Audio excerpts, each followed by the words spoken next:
Bismillahirrahmanirrahim.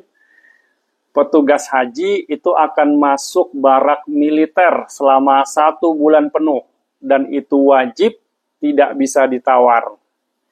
Nah, ini ada seperti di BP Haji, bahwa BP Haji dalam proses seleksi petugas nanti itu akan memasukkan calon petugas haji itu ke barak militer. Nah, apakah ini nanti hanya akan menjadi sekedar wacana, atau apakah nanti kalau ini dijalankan apakah efektif? Ini menarik untuk kita bahas bersama saya, Fahrul Razi, praktisi sekaligus haji dan umrah.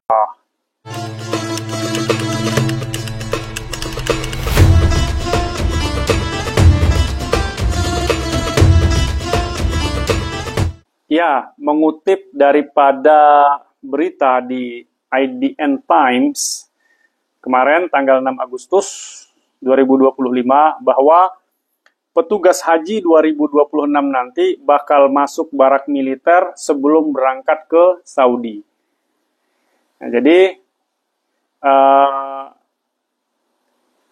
BP Haji itu akan melakukan transformasi besar dalam sistem perekrutan dan pelatihan petugas haji tahun 2026. Nah, salah satu terobosan utamanya itu adalah mewajibkan seluruh calon petugas haji untuk mengikuti pelatihan di barak militer selama 1 bulan penuh sebelum diberangkatkan ke Arab Saudi.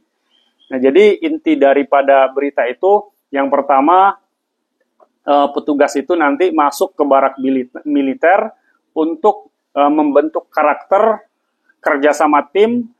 Pelatihan 1 bulan itu tidak hanya pelatihan fisik saja, tapi juga karakternya dibentuk, kerjasama timnya dibentuk, kemudian diberikan juga pengetahuan dasar, baik itu bahasa Arab ataupun fikih dasar haji dan umroh.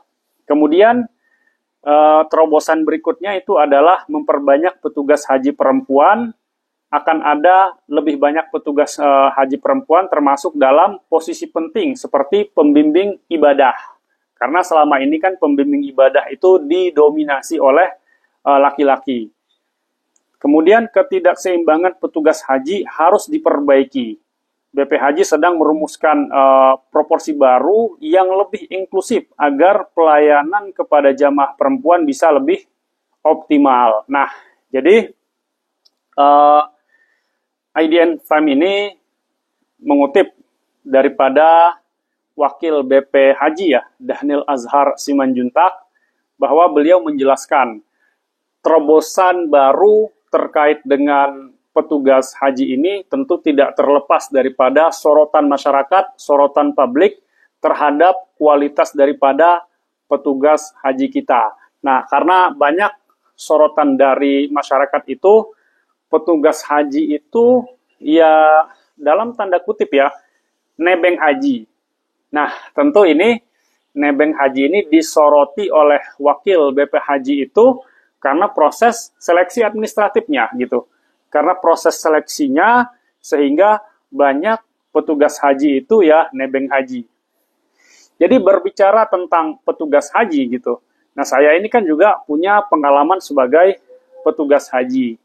Tentu petugas haji itu sangat sangat berpengaruh sekali terhadap kualitas dan tingkat kepuasan jamaah haji. Jadi kualitas pelayanan dan tingkat kepuasan jamaah haji itu sangat ditentukan sekali oleh bagaimana kualitas petugasnya. Ya, bisa dilihat gitu kan, ketika petugas hajinya, misalnya petugas hajinya itu melakukan tugasnya dengan baik dan benar, begitu. Kemudian melayani para calon tamu Allah, melayani para tamu Allah selama di tanah suci Mekah dan Madinah, begitu.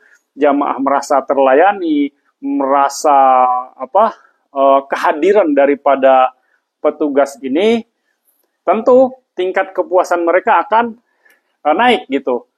Beda ketika misalnya ada misalnya masyarakat yang menyoroti, tuh kok petugasnya diam-diam aja gitu kan, ada jamaah yang butuh pertolongan nggak ditolong gitu, ada jamaah yang minta tolong tunjukin ini, atau misalnya ada persoalan ketika di tenda Arafah dan Mina, kemudian melihat petugasnya kok komunikasi dengan orang maktabnya nggak bisa, kayaknya malah tidak mengerti harus seperti apa gitu. Nah, itu nanti akan menjadi tanda tanya oleh para jamaah haji ini. Ini petugasnya kok kualitasnya seperti itu gitu. Nah, tentu untuk meningkatkan kualitas pelayanan dan tingkat kepuasan para jamaah, tentu ujung tombaknya itu ada pada para petugas haji ini. Semakin baik petugas hajinya, saya yakin seyakin-yakinnya anggaplah fasilitasnya buruk, tapi kalau petugas hajinya bagus, petugas hajinya melayani dengan sebaik-baiknya, menjalankan tugasnya dengan sebaik-baiknya, saya yakin itu ada fasilitas ini, fasilitas itu yang tidak sesuai gitu, itu akan tertutupi oleh kualitas para petugas haji ini. Kan kalau kita lihat sekarang gitu kan, kalau kita lihat sekarang itu rata-rata tempat hotelnya para jamaah haji itu fasilitasnya juga sudah bagus, bus-busnya juga sudah bagus. Tapi kalau petugas hajinya kualitasnya misalnya di bawah standar gitu, maka yang bagus-bagus tadi itu semuanya hilang gitu. Karena mereka itu ya psikologinya itu ya, psikologi para jamaah haji itu ingin dilayani gitu. Ingin dilayani, mereka ingin agar mereka di sana itu ada yang nuntun lah begitu. Nah, itu kan para jamaah haji kita di Indonesia kan seperti itu gitu.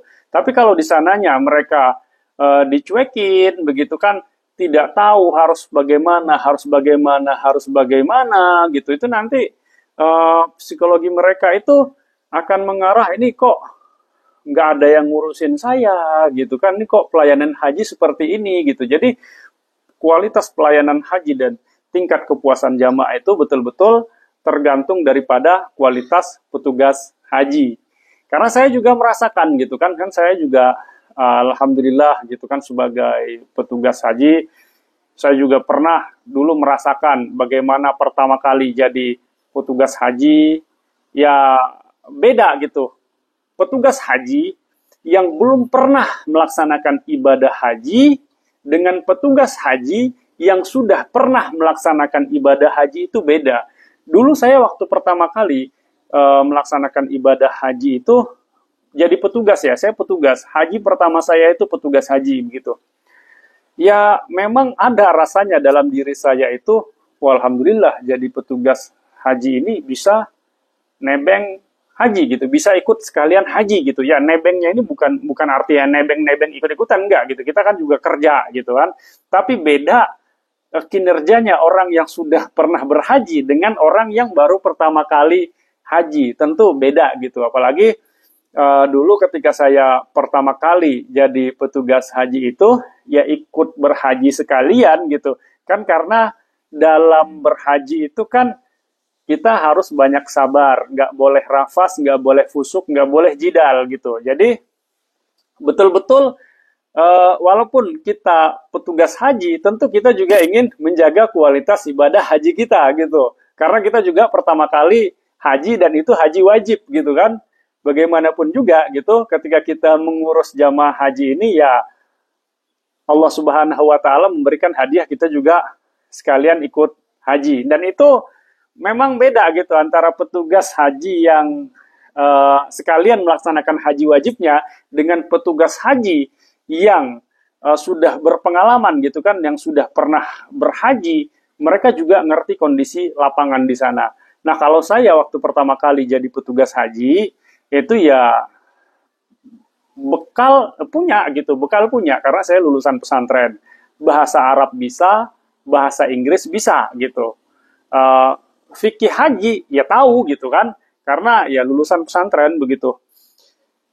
Tapi ketika sampai di sana, tentu situasi dan kondisi lapangan itu kan ya kita dikasih pelatihan, misalnya dikasih pelatihan nanti begini begini begini begini, ini nanti begini begini begini, tapi kan fakta di lapangan itu kan kadang berbeda dengan apa yang kita pelajari secara teori gitu. Nah, para jamaah haji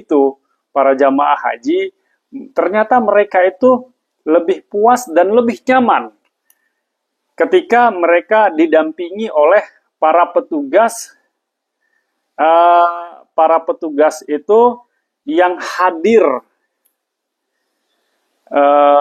yang selalu hadirlah bersama mereka, dan mereka merasa lebih nyaman dan aman ketika tahu petugasnya itu, oh petugasnya ini sudah punya pengalaman, petugasnya ini bisa itu, tidak celingukan ketika celingukan ya bahasanya itu ya, celengak-celinguk gitu ketika ada persoalan ini, persoalan itu, mereka setidaknya tahu harus berbuat apa begitu.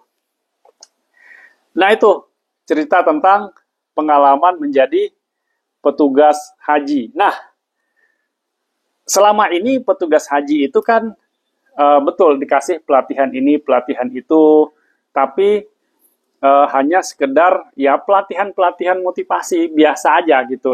Ini sekarang ada terobosan baru dimasukin ke barak militer. Nah, apakah ini nanti akan efektif? Kalau menurut saya gitu kan, kalau menurut saya pribadi gitu, ini boleh dicoba dan mungkin akan berhasil begitu. Mungkin akan berhasil ketika diberikan pelatihan selama 1 bulan gitu. Karena dulu saya pelatihan petugas itu berapa ya? 3 apa 7 hari, saya lupa begitu. Ya hanya ikut pelatihan mendengarkan saja gitu. Tapi ketika nanti dimasukin ke barak militer gitu kan, fisik kita dilatih, karakter kita dibentuk gitu, sebagai petugas haji kita ini petugas yang melayani para tamu Allah gitu. Ketika kita diberikan motivasi itu, motivasi terus, ya insya Allah saya yakin kualitas petugas haji itu akan meningkat gitu. Dia boleh dicoba masuk ke barak militer, ya karakternya dibentuk, kerjasama tim juga dibentuk begitu. Kemudian juga diberikan pelatihan dasar bahasa Arab dan bahasa Inggris. Kemudian diberikan juga pengetahuan dasar tentang fikih haji. Jadi jangan sampai petugas haji ini tidak mengetahui fikih haji juga. Jangan sampai seperti itu. Nah, ya kita doakan saja. Mudah-mudahan langkah yang diambil oleh BP Haji ini terkait dengan proses seleksi perekrutan petugas haji ini diberikan kemudahan oleh Allah Subhanahu wa Ta'ala, dan siapapun nanti yang berangkat sebagai petugas haji, mudah-mudahan mereka yang berangkat ini adalah mereka yang betul-betul ikhlas, niatnya tulus karena Allah Subhanahu wa Ta'ala, dan betul-betul melayani para jamaah haji di sana. Dan mereka yang berangkat ini mudah-mudahan ya memang mereka yang pantas berangkat sebagai petugas haji di sana. Nah demikian Bapak Ibu, insya Allah terkait dengan pelunasan ibadah haji itu juga sebentar lagi insya Allah akan melakukan pelunasan ibadah haji. Insya Allah nanti next video kita akan bahas diskusi tentang kapan kira-kira pelunasan ibadah haji tahun 2026 yang katanya akan dipercepat. Demikian, Assalamualaikum warahmatullahi wabarakatuh.